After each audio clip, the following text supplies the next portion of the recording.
Hello everyone and welcome to another Black Ops 3 video. Today we're going to be talking about whether or not the specialist abilities are good for Black Ops 3, and I promise I will get to that, but in order to fully explore this I want to talk about a trend that is going on in video games over the last several years. Let's get to it.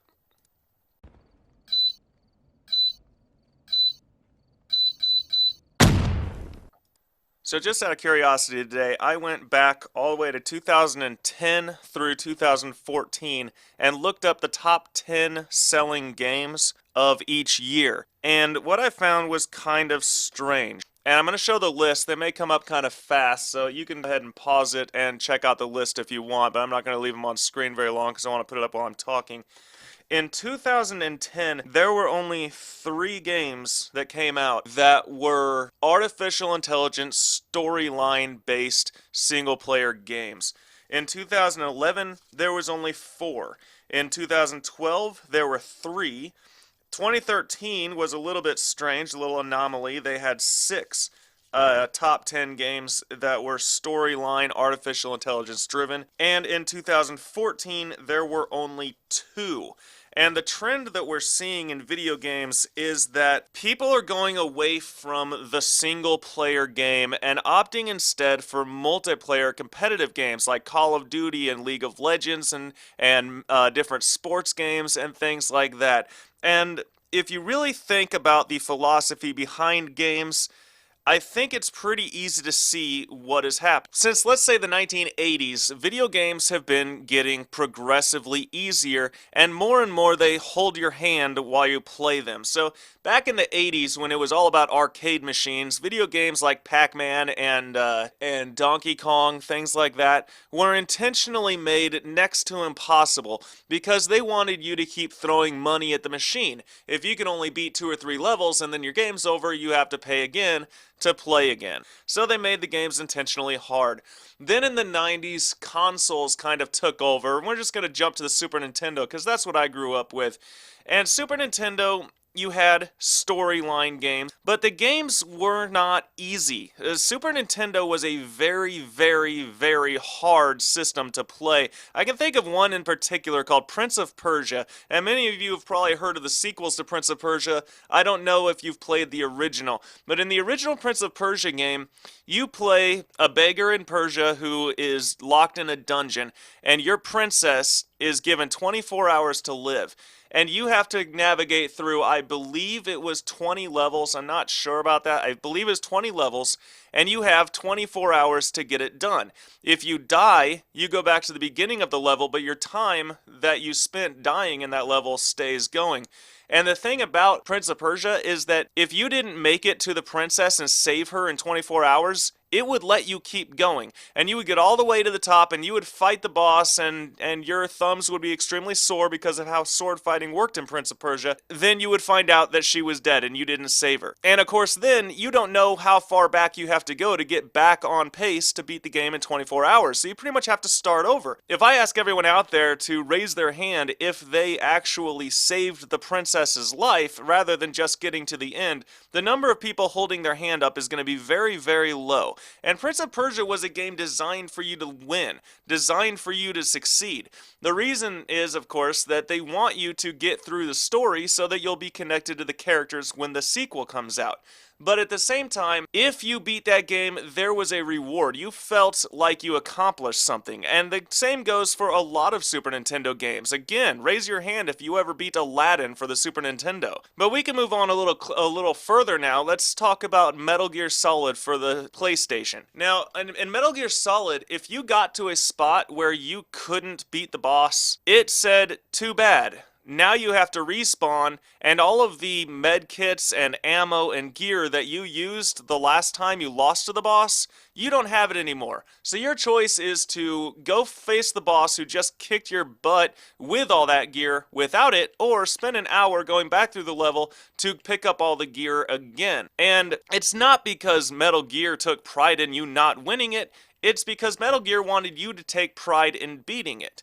And when you look at Metal Gear today, it's if you don't beat the boss, if you can't get through a certain part of the level, oh, that's okay. We'll just have you put on a silly chicken hat, and then will make the difficulty super easy so that you can just walk through it and get through the end, and you can now have beaten Metal Gear 5.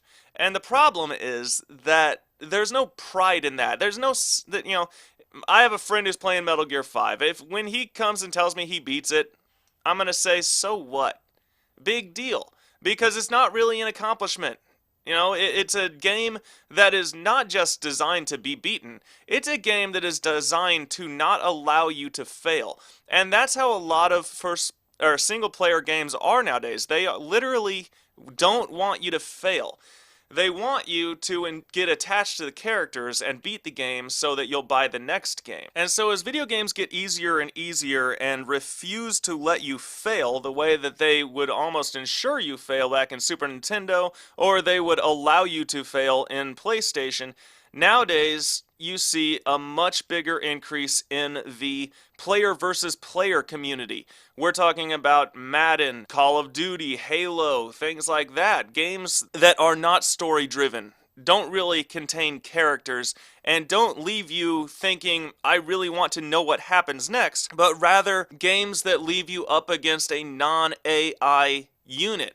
When you're playing Call of Duty, you are not playing against an artificial intelligence that you can take advantage of and make work in your favor. You're playing against another human being. That human being is thinking. That human being is unpredictable. That human being may do something that shocks you or may do something that you very easily predicted. You don't know. And there's a sense of achievement in it. When you win, you feel like you achieved something. You feel like you really did something. And it's more than just, I got to see what happens at the end of the game, because all you really have to do to see what happens at the end of the game is stick to it. I mean, games today have boiled down to walk in a straight line and mash the attack button until whatever is in front of you is dead. So you take Skyrim, for example. Ooh, Skyrim, you can sneak, you can shoot bows, you can pickpocket. Or you could throw on heavy armor, grab a warhammer, and just go smack things until you beat the game. And that's really the quickest and easiest way to do it. Now, I don't want to keep beating a dead horse here. We all know that video games have gotten easier and easier and easier to the point now that you're basically just watching a movie that requires you to hit X every once in a while and move your stick in different directions. But how does this all relate to Call of Duty? That's a fair question, and I promised you Call of Duty, and so I'm going to give you Call of Duty. The way that this all relates to Call of Duty is simple. When Call of Duty first came out, it was a game of achievement. They had kill streaks, and guess what? They were actual streaks of kills. You had to string together kills without dying in order to earn a kill streak, in order to get that special little present mid-game that helps you get easier kills and makes you look better at the end of the game. And at some point, the developers decided that that's not good enough. We need to make sure that the bad players can succeed too. And I'm not going to mention death streaks because they're annoying and everybody hates them. I'm just going to jump straight to Call of Duty Ghosts. In Call of Duty Ghosts, they gave us IEDs, which are by far the most powerful version of a stationary proximity mine in video game history. They gave us support streaks so that you don't have to actually get your kills in a row. All you have to do is get your kills, period. And for those of us actually good enough to get 5 kills in a row, they made the 5 kill streak one of, if not the most powerful streak in the game, and that, of course, is the guard dog, a walking proximity mine that never dies. And then we get advanced warfare, and we get exosuits, and we get randomized maps, and we get skill-based matchmaking, and we get support streaks that are actually really devastating, like sentry turrets and care packages with better odds and double tap, and UAVs with threat detection and enemy direction and everything else. And all of a sudden, a brand new player is picking up the game for the first time can get a .5 KD or higher. And a great player who's been a great player for a long time is struggling to keep a 1 KDR. And that is not good for Call of Duty. And now we have Black Ops 3. And I've said multiple times that Black Ops 3 is the most balanced Call of Duty I've played. It's the most competitive-oriented Call of Duty, everything else. But there is one thing that they did that does kind of bother me, and that is they gave us the specialists. And I understand that specialists are not new to or not original to Call of Duty.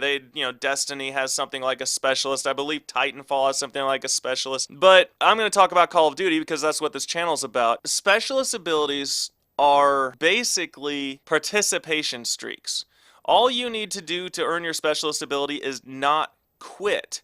And most of the specialist abilities will result in at least one kill, even to the most noob player out there. And I don't want to complain too much about specialists. I'll just be honest, I kind of like the specialist draft, and the strategy of which specialist you use in arena mode is really fun to me. It's a very interesting aspect of the new Call of Duty. But I'm not going to shy away from the fact that they are nothing more than participation streaks.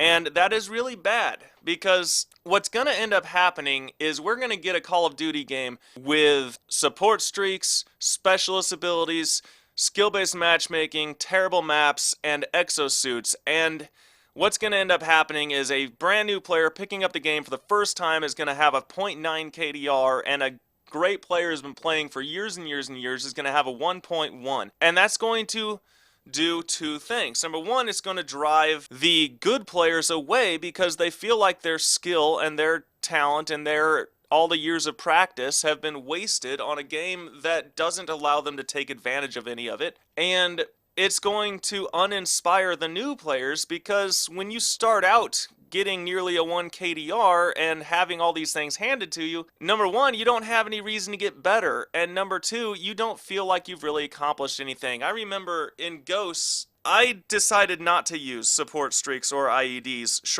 shortly into Ghosts because I wanted to actually get better at the game, and I ended up falling down to like negative 50,000 kills.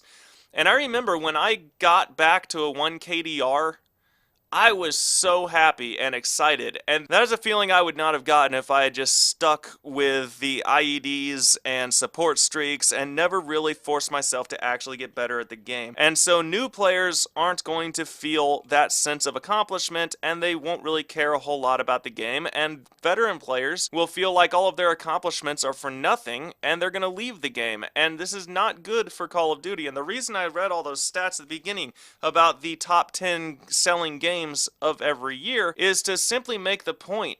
Holding the player's hand and removing all sense of accomplishment by making the game too easy leads to not selling your game. It's not a coincidence that out of the 50 games that I looked at, the top 10 for the last 5 years, only 18 of them were story-driven AI games. And most of those were part of an established series, like Metal Gear Solid or Mario.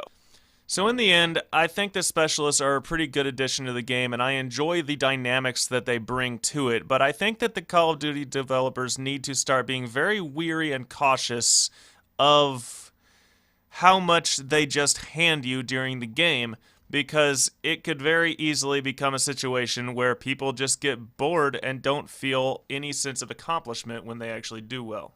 So thanks for listening and watching. I hope you enjoyed the video. What are your thoughts on the specialist abilities? I feel like they're going to be fairly mixed. I have a feeling that there's a lot of good players out there that are tired of getting knocked off high streaks by someone going 2 and 15 but carrying a war machine around.